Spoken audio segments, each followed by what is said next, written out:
Tetras, vidas, vueltas y ejes del mundo. Es una ojeada plural al mundo y también un espacio en el que el auditorio y los conductores pueden reconocer varios ángulos de análisis. Hola, ¿qué tal? Muy buenos días. Aquí estamos como todos los miércoles. Nada más quiero hacerles una observación específica. En realidad, hoy es miércoles 26 de octubre, es cuando estamos haciendo la grabación. Sin embargo, esta la hacemos precisamente para el miércoles 2 de noviembre, porque es cuando se va a emitir.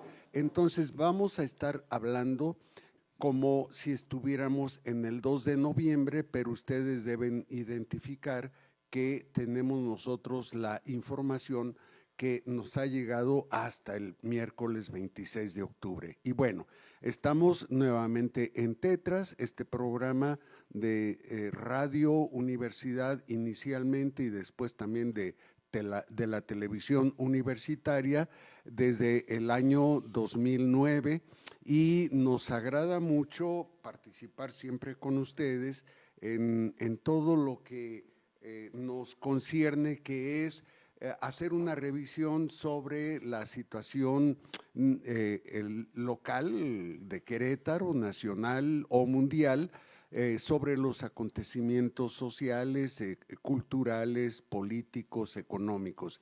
Y aquí nos encontramos justamente el maestro Sergio Becerril Calderón y un servidor, Gonzalo Guajardo González, y les agradecemos a todos los que están detrás de las cámaras. Ustedes no los pueden ver, pero ellos son los que hacen posible esta emisión y toda la programación de la radio y la televisión universitaria. Dicho esto, te saludo con mucho gusto, con mucho cariño, Sergio René Becerril Calderón. ¿Cómo estás? Muy bien, Gonzalo Guajardo González. Pues bien, hoy tenemos que, pues yo digo, de seguir un proceso histórico. Un proceso histórico porque nos hemos propuesto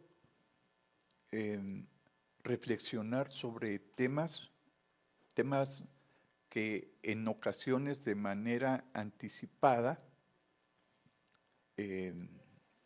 tratamos, discutimos y posteriormente aparecen ciertos fenómenos que de alguna manera justifican el tratamiento de esos temas.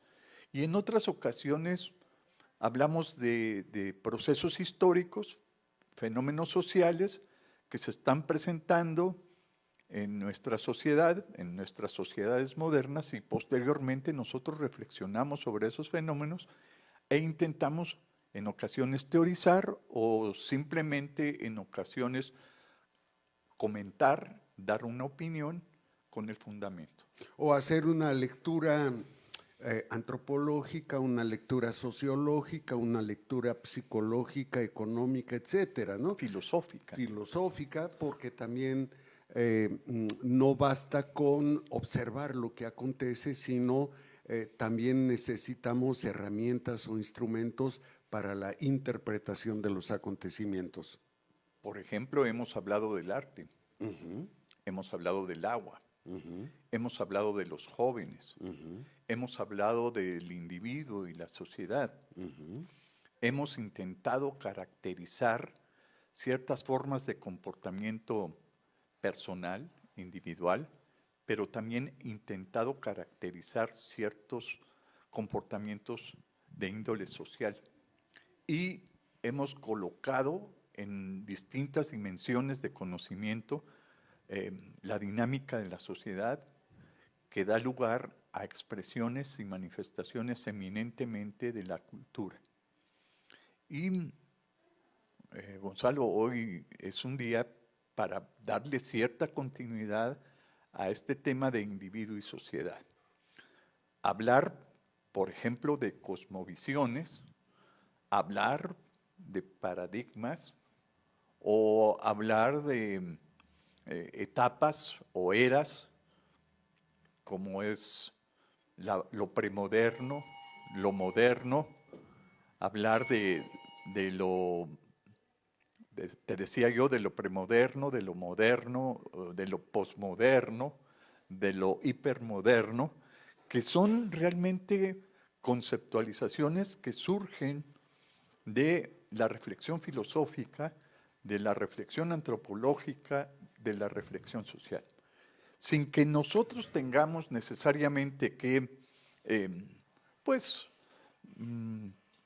buscar solamente una catarsis académica, pues considero que es importante contextualizar ciertos fenómenos y compartirlos con nuestra audiencia para, pues, buscar que hay explicaciones teóricas que aparentemente se presentan antes o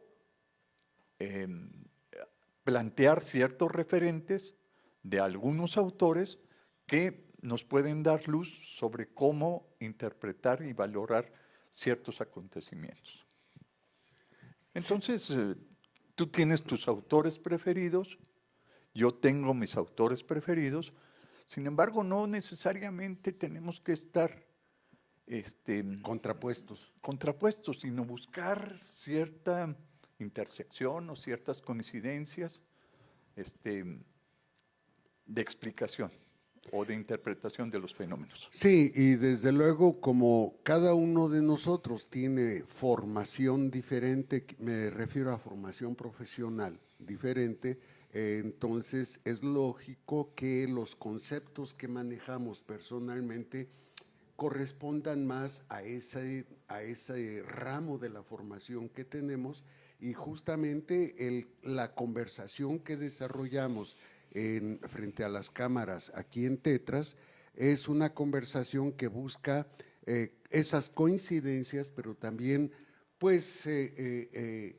diferencias no necesariamente personales, sino de conceptuación.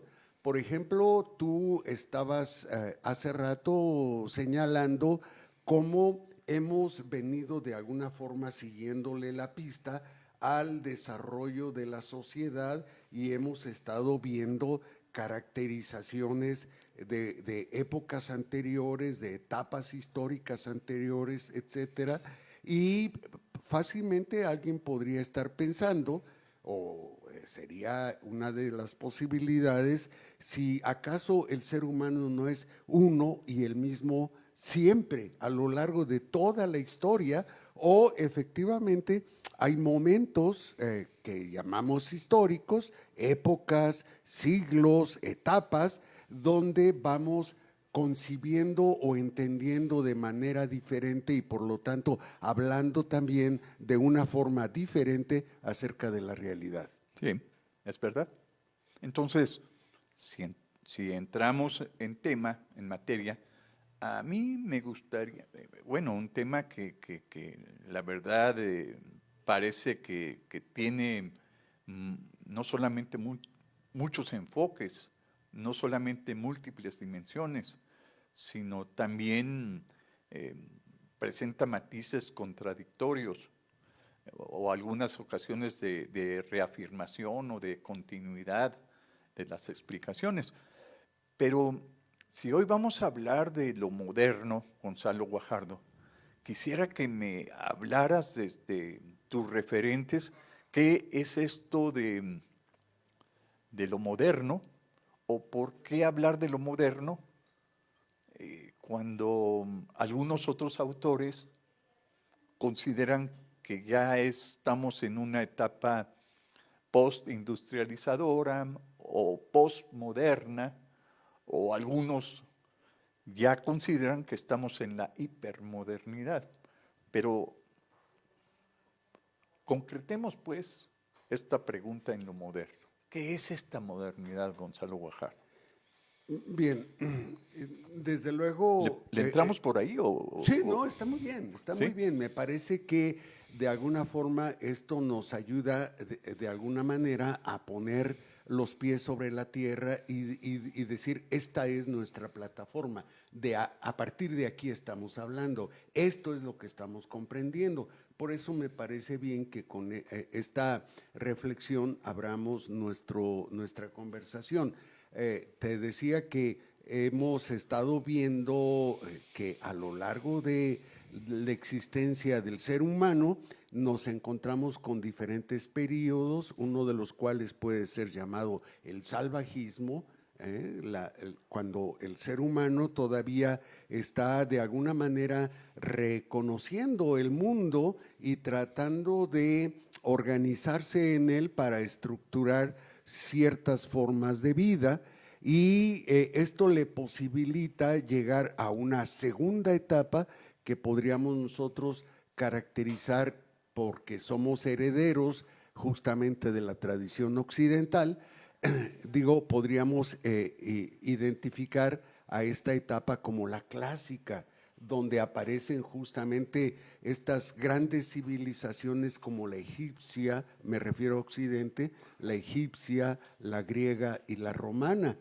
Pero de allí se pasa justamente a otra etapa con la incorporación de la Iglesia cristiana y sus credos a la organización o a la estructura de Europa, y podríamos estar hablando de la Edad Media, que de alguna forma culmina con la Edad Media con justamente los viajes de descubrimiento que señalan para los europeos, para el continente europeo, que hay otros continentes, y uno de esos continentes era para ellos ignorado y le llaman en adelante América.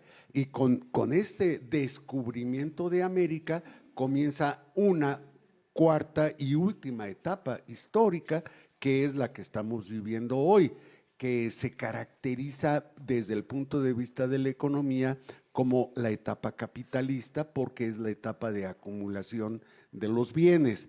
Pero esta misma etapa, que ya tiene más de 5 siglos de existencia, se va, dijéramos, articulando o estructurando de maneras diferentes, justamente porque en los 2 primeros siglos todavía hay una estructura gubernamental bajo el régimen del rey, del monarca, del gobernante único, ¿no? Pero después se van estructurando o articulando otras formas de relación que van promoviendo, sobre todo a partir de la revolución en los Estados Unidos, de algo que hemos llamado democracia. Y justamente hoy nos encontramos en una situación de democracia, pero se nos han presentado ya muchas transformaciones que nos hacen pensar en otras formas de hablar, en otras formas de comprender. Complemento la pregunta. Dímelo. Y entonces, ¿por qué es tan importante que hoy, no solamente desde el claustro universitario, académico, hablemos de la modernidad, sino para las personas comunes, aquellas que van a pie por las calles? ¿Por qué es importante reflexionar sobre la modernidad, Gonzalo?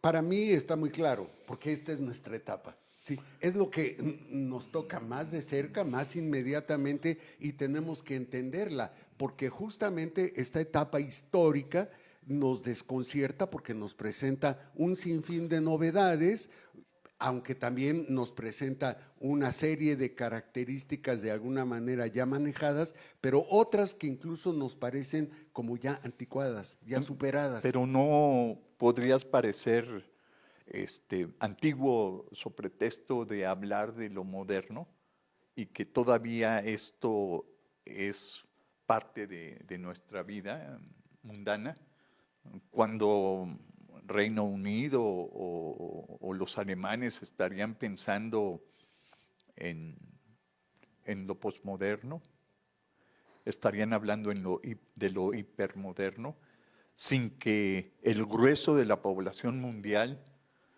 se sepa siquiera o se entere siquiera de qué diablos es esto, la modernidad.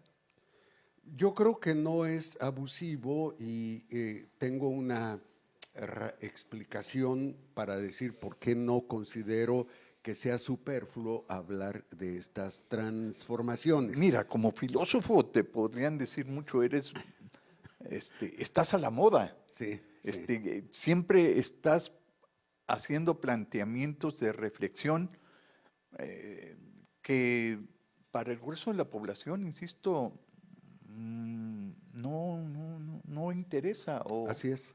Y entonces el filósofo se convierte en un ideólogo que pone en la palestra los temas que son importantes para discutir y que no son realmente discutidos, sino que ahí están y que el filósofo al reflexionar sobre de ella y teorizar, pues da una opinión fundada que puede pasar desapercibida por la gente. Sí, yo creo que no es meramente una opinión.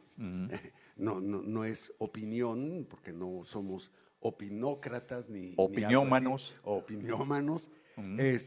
Creo que el papel de la ciencia no es colocarse por encima de la sociedad, sino apoyar a la misma sociedad para que ella se entienda. Y cuando estoy hablando de las diferentes etapas en que se ha ido estructurando la sociedad, yo quisiera también señalar un dato fundamental. Pasar por diferentes etapas no significa precisamente rebasar las anteriores y olvidarlas, echarlas al baúl de los trebejos y ya no tener nada que ver con ello. No, más bien, justamente porque forman parte de nuestra historia, nosotros como seres humanos recuperamos elementos y los traemos aquí a la luz del día de hoy y actuamos con base en ellos y no nos percatamos de que varios de esos elementos que traemos a la luz del día son anticuados o son viejos, ¿no? Hace unos días estaba yo hablando con unos amigos conversando sobre cualquier cosa y usábamos lenguajes que nos preguntábamos, ¿esto de dónde viene? Por ejemplo, acabo de decir los trebejos. ¿Sí? ¿Qué es eso? Los trebejos. Tal vez alguien no nos entienda qué quiere decir eso. En el lenguaje estamos cargando nuestra historia, pero en la vida diaria también estamos cargando nuestra historia. Y es verdad que nos encontramos con ángulos de la existencia que tú lo dices muy acertadamente, ya podríamos llamar postmodernos, es decir, después de la modernidad. Pero encontramos en esta misma historia, en este mismo horizonte, otros ángulos que son modernos y otros ángulos que son premodernos y otros ángulos que son incluso extramodernos, es decir, están fuera de esta lógica, particularmente nosotros como americanos, que somos descendientes también de culturas que no tuvieron nada que ver en sus orígenes con las culturas europeas. Y entonces, ¿cuál sería el mejor término, el mejor vocablo o el mejor concepto para caracterizar ciertas etapas de la historia? En primera, yo diría, más que caracterizar la historia, porque no soy historiador y además, aunque lo fuera, no me corresponde en un programa de televisión caracterizar la historia, yo diría, esto que hacemos es para entender la vida. Sí. Para entendernos a nosotros, para entender qué está pasando con nuestra gente. ¿Por qué tenemos, por ejemplo, ahora movimientos de mujeres, movimientos de obreros, movimientos de empresarios, diferentes movimientos? ¿Por qué los tenemos? De partidos políticos. De partidos políticos. Se está hablando incluso de la invitación a que si un sector de la sociedad lo ve correcto, puede iniciar procesos para formar otros partidos políticos, establecer nuevos modelos de comportamiento social que justamente estarían de alguna forma regulados u orientados desde otros partidos políticos. Entonces nos estamos encontrando a cada paso con novedades, pero también a cada paso con recuperaciones de elementos antiguos. Y esta es nuestra vida diaria. No es ocasional ni nada más por circunstancias, aunque no siempre sea consciente que lo estamos haciendo. En la comunidad del Cerro del Águila, sus prácticas sociales, su actividad, solamente está en el área del Cerro del Águila y solamente bajan al pueblo o a la cabecera municipal cuando necesitan víveres o cuando necesitan vender sus productos, su mercancía. Y ellos caracterizan sus vínculos, sus relaciones, sus lazos sociales en la medida en que cada individuo de esa comunidad del Cerro del Águila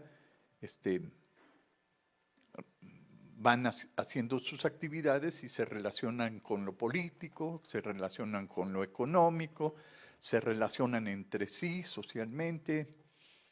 Y entonces ellos tienen una práctica y una idea o una noción o un concepto distinto al que en las grandes urbes se dan las relaciones comerciales o las relaciones de trabajo.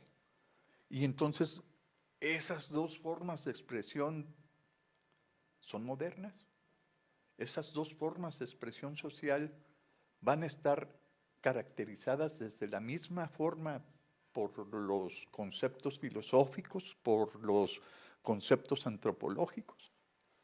Porque me preocupa que la modernidad, esta que tú estás caracterizando, Gonzalo, sean de distintas expresiones en distintas culturas, en distintas sociedades, en distintos países, sean caracterizadas como una etapa mundial de hace 5 siglos.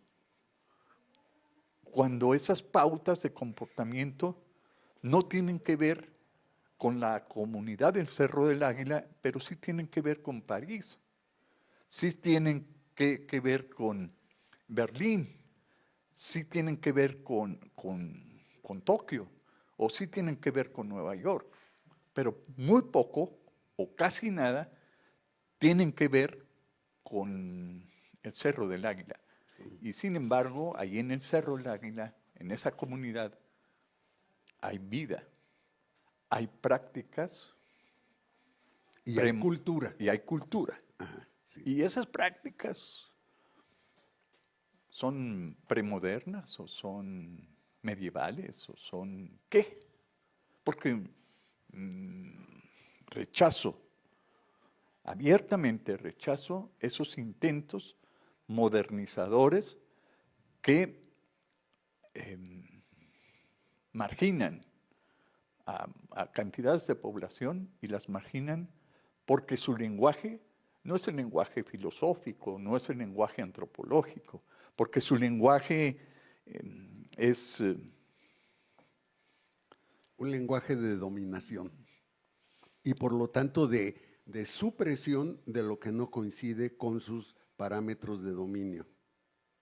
En muchos sentidos sí, pero otra vez ya ahí, con eso, ya está una explicación.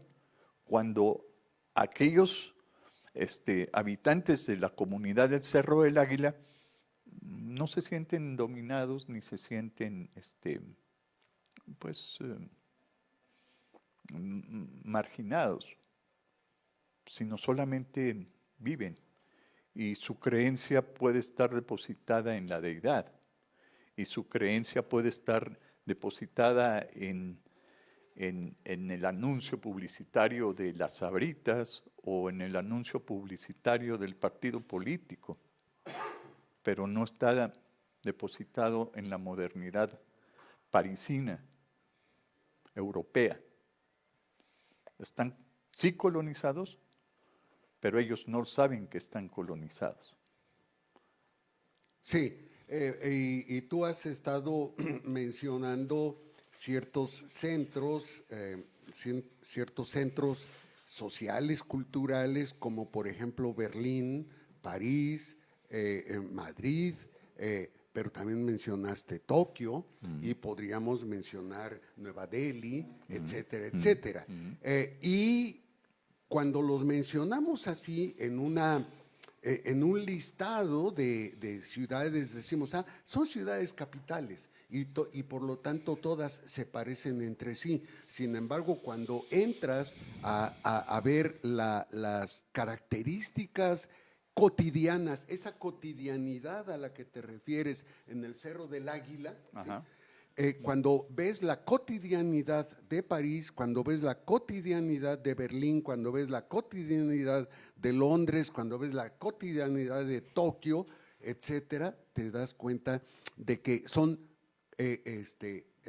cotidianidades diferentes, porque tienen fuentes diferentes y están recuperando también estructuras diferentes que van matizando específicamente la manera de entender el mundo y por lo tanto de ser de la gente de Cerro del Águila. No es lo mismo la gente de Cerro del Águila que la gente de Santa Bárbara, por decir algo. ¿Y entonces los tiempos modernos? Los tiempos modernos es un registro que se hace para identificar la aparición de ciertas nociones generales, como por ejemplo la aparición de la técnica.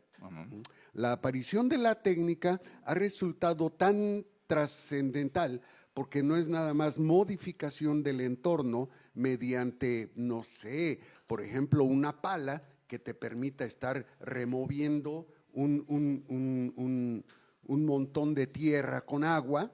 No es lo mismo eso que estar construyendo un motor de combustión interna.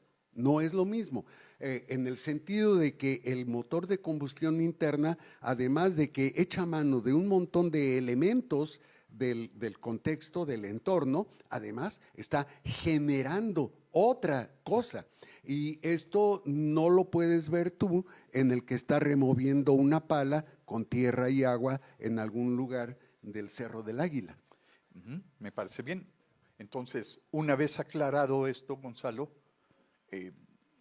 reconocemos que hay características diferentes, estructuralmente distintas, dependiendo de cada cultura, dependiendo de cada ubicación geográfica de las comunidades, de las personas, y que puede existir un dominio conceptual o un dominio teórico o un dominio ideológico. O un dominio armamentístico. O un dominio económico. Sí.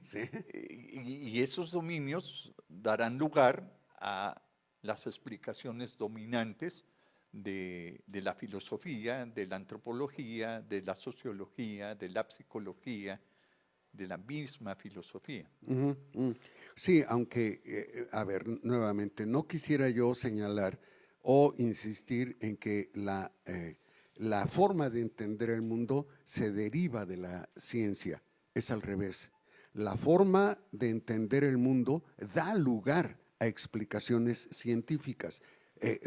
No es que la ciencia sea tan determinante en la comprensión de la realidad. Pero es que la modernidad, Gonzalo Guajardo, ha sido la demostración tácita de lo que ha sido la ciencia, la explicación científica, para marcar los derroteros del progreso, del orden, de la libertad, de los ilustrados. Yo creo que es un equívoco eso. No estoy convencido. Estoy realmente convencido de que si la ciencia tiene una función, tiene un servicio, es apoyar a los procesos sociales. Me parece muy bien, pero la ciencia... La ciencia de los poderosos es otra cosa, ¿eh? Yo no estoy hablando de la ciencia de los poderosos. La ciencia de los poderosos, incluso en las ciencias políticas y sociales, surgen los ideólogos que marcan la pauta de las participaciones políticas de los partidos y marcan la pauta del desarrollo incluso de no solo de creencias y nociones, sino también de desarrollo industrial, económico. Bueno, vamos a continuar hablando acerca de eso, pero ¿qué te parece si lo hacemos después de esta breve pausa? Adelante.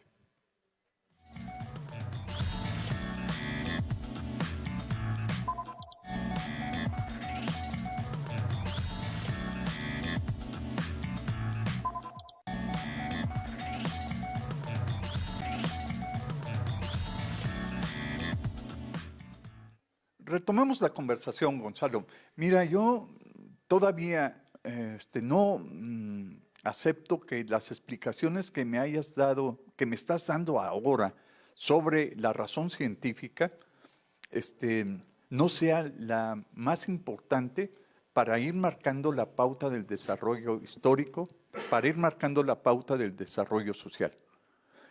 Y yo voy a insistir en preguntarte por qué es importante hablar para nuestra audiencia sobre la modernidad.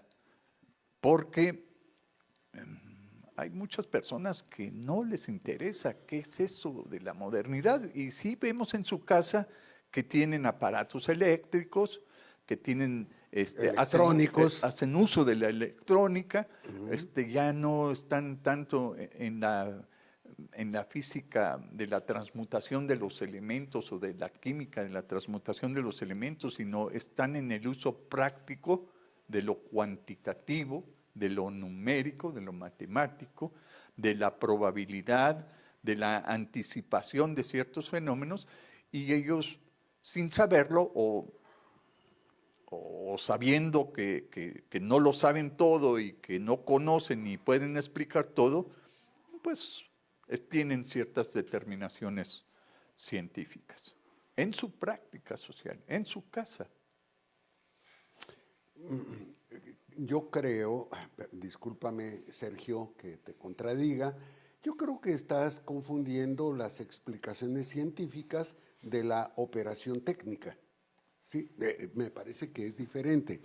La explicación científica no es otra cosa sino una herramienta teórica justamente para buscar las causas y los efectos de ciertos fenómenos, mientras que la explicación técnica tiene como propósito la manipulación de las cosas para lograr ciertos efectos que se pretenden.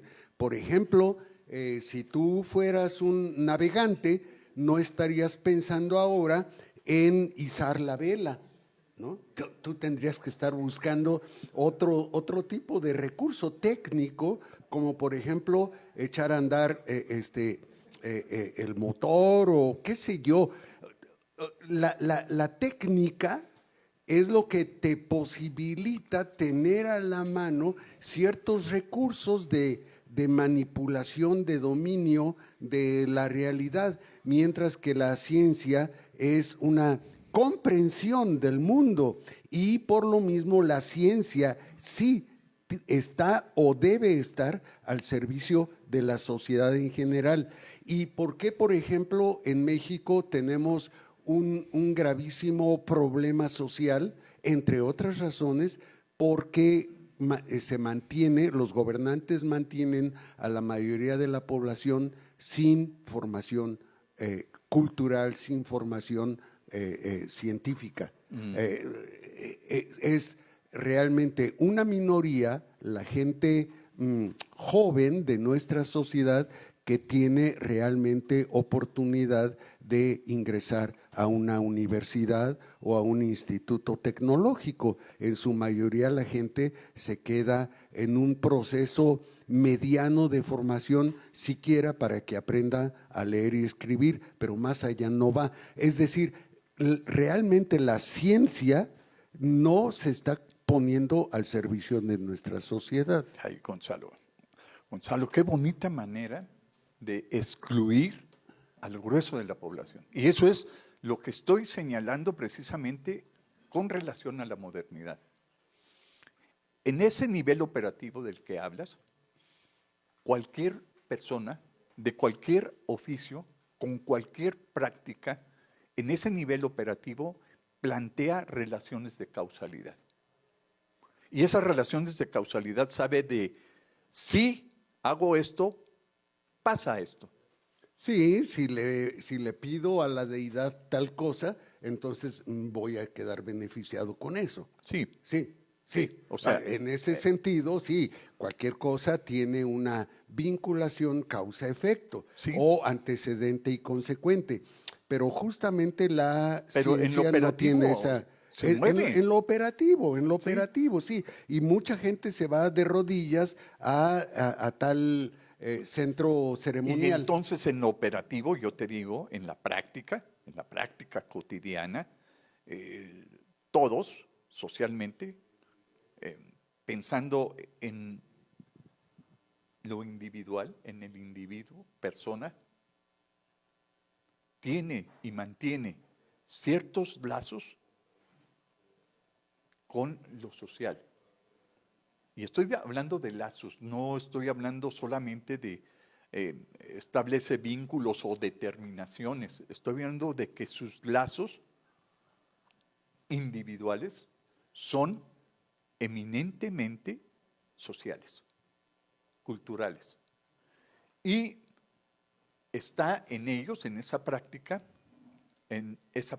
operativa, en esa práctica cotidiana, en esa práctica social, están las distintas formas de establecer nexos, relaciones, conexiones con lo social, familia, grupo social, organización, institución, y lo hace permanentemente y quiera o no quiera, esté antes o esté después, no dejan de tener ese tipo de lazos, de relaciones. La pregunta sería, mi querido Gonzalo. Sí, es que entendí lo que me dijiste, pero no supe hacia dónde te estabas dirigiendo. Es que me dirijo a preguntarte, es que ¿en qué país vives? ¿En dónde vives? Y esa es una pregunta no solamente que exige formas de explicación modernas, sino métete a la estructuración de la persona, del individuo, en su subjetividad, en sus intereses e intenciones de igualdad, de progreso, de libertad, y encontrarás en sus expresiones individuales muchos comportamientos delirantes y que aparentemente no tendrían nada que ver con las determinaciones sociales. A eso voy, Gonzalo. Las personas que nos escuchan ahora, el carnicero, el plomero, si es que nos escuchan, tendrían un lugar y tienen un lugar en esta trama social, en este entramado social. Y lo sepan o lo ignoren, ahí en ellos hay explicaciones que tú pomposamente les llamas modernidad. Al inicio del programa de hoy, te decía que hay conviven una explicación moderna, ¿Sí? Y una forma de operar moderna con una forma de entender y operar premoderna, e incluso decía, hay otra extramoderna, es decir, que no pertenece a esta secuencia, sino está de otro lado. Conviven, solo que efectivamente por el desarrollo de una civilización específica, que es la forma concreta de operar de una sociedad, lo que predomina es lo moderno, y lo moderno lo podemos nosotros caracterizar desde un punto de vista técnico más que científico. Lo moderno es lo técnico, es decir, el valerte de un sinfín de recursos técnicos, de un sinfín de recursos materiales para determinar el comportamiento de la naturaleza de cierta manera, pero también para determinar el comportamiento de los demás seres humanos de cierta manera. Si bien es cierto que cada uno de nosotros tiene una autoconciencia, quiere decir, yo ahora que estoy hablando, sé que soy Gonzalo Guajardo quien está hablando, En ese sentido tengo una autoconciencia, sin embargo, es falso que esté yo determinando con claridad qué es lo que quiero decir y que lo esté realizando, porque más bien, como tú bien lo sabes, estoy determinado por una tradición extraordinariamente larga y por una serie de influencias que me fuerzan, me obligan a comportarme de cierta manera, a decir las cosas de cierta manera y peor, a entender la realidad de cierta manera. Eso es lo que te da derecho a expresar lo que expresas. No, no me da derecho, es lo que me lo posibilita. No estoy hablando del derecho, estoy hablando de que esto es lo que puedo hacer. Bueno, No tengo otra cosa. Me gusta más esa explicación de que puede haber prácticas premodernas, medievales, prácticas modernas, extramodernas e hipermodernas. Claro, sí. ¿Sí? Sí, Eso sí. me parece mucho mejor. Pero cuando decimos estamos en la posmodernidad, diría el indígena, ¿estamos? Diría la comunidad del Cerro del Águila, ¿estamos en lo posmoderno? Y ahí vendría la reafirmación, sí estamos en lo posmoderno, porque estas prácticas medievales, premodernas, modernas, hipermodernas, posmodernas, están conviviendo y formando e integrando ese entramado social, ese entramado cultural. Estés en donde estés. Pero no lo hace al azar. Esto no sucede al azar. Esto sucede justamente mediante procesos de dominación. Y ciertamente las relaciones culturales, las relaciones económicas, las relaciones entre diferentes pueblos, entre diferentes países, normalmente están llevadas a cabo justamente por quienes se colocan a sí mismos o son reconocidos como que ocupan un lugar privilegiado en nuestra sociedad, y esos no son premodernos, esos son otra cosa. Muy bien, entonces, en esta dominación de la que hablas, tenemos que hacerle caso a la tecnociencia por encima de lo artesanal.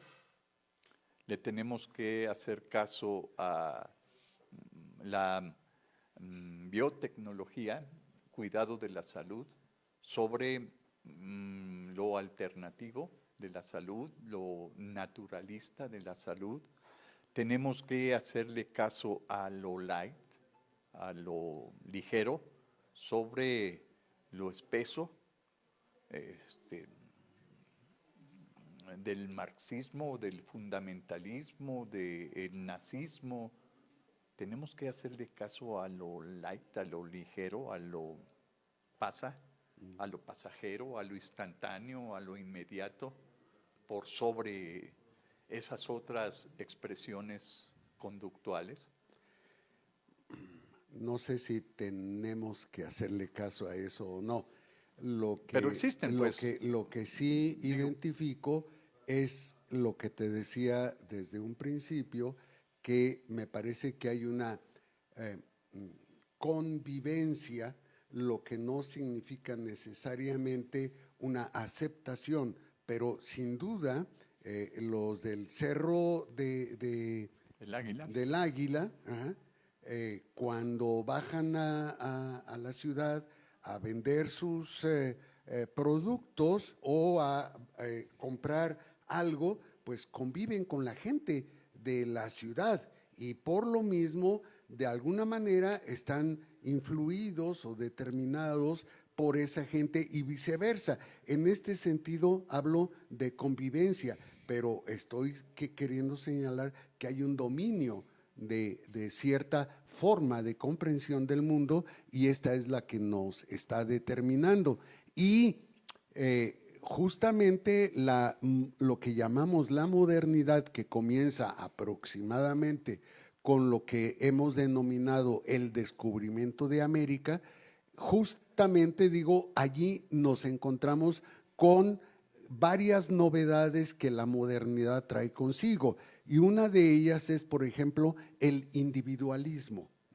El individualismo que no reconoce solamente las características sociales de los grupos o las características de las tribus o las características de la gente que ocupa una región, sino ahora se está extremando hacia la comprensión del individuo. Y entonces Sergio Becerril se presenta aquí como si estuviera él solo contra el mundo o ante el mundo. Y no hay tal. Sergio Becerril es un producto, pero hoy se está hablando justamente de la individuación como el gran ideal de la sociedad moderna. Y por lo mismo hoy estamos poniendo más atención a las condiciones y características de los individuos que a las características de los grupos sociales. Y además, agrégale no solo mi individualismo, agrégale el hedonismo. Individualismo para mí no se entiende meramente como una ecuación aritmética de que tú eres segregado de la totalidad restante y quedas separado, sino que solo te ves a ti mismo. Solo te adviertes a ti mismo y solo tienes expectativas de satisfacción de tus intereses. Eres en ese sentido hedonista, eres en ese sentido egoísta, eres en ese sentido solitario. Exijo mi respeto. Sí.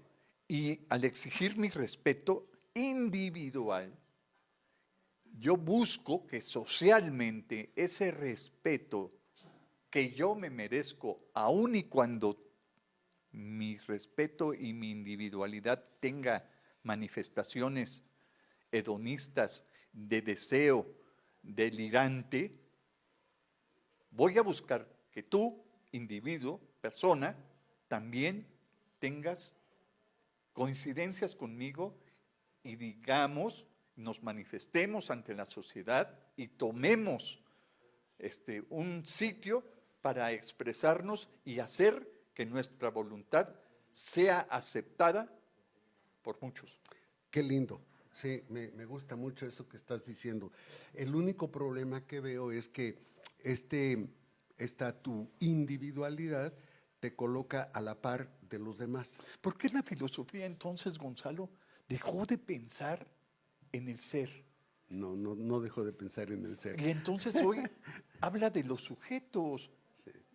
El ser, Sí. el ser hombre, transmutó, cambió a ser persona, ser individuo. No. O ser sujeto. No lo entiendo así, no lo entiendo así. Pero bueno, decía yo que qué maravilloso como lo dijiste, pero aquí el problema está en que tú como individuo no solo tienes la posibilidad de reclamar respeto y aceptación de parte de los demás, sino que tú, para poder ser individuo, tienes que exigir la igualdad ante los demás. Y esa igualdad, ¿cómo la logras?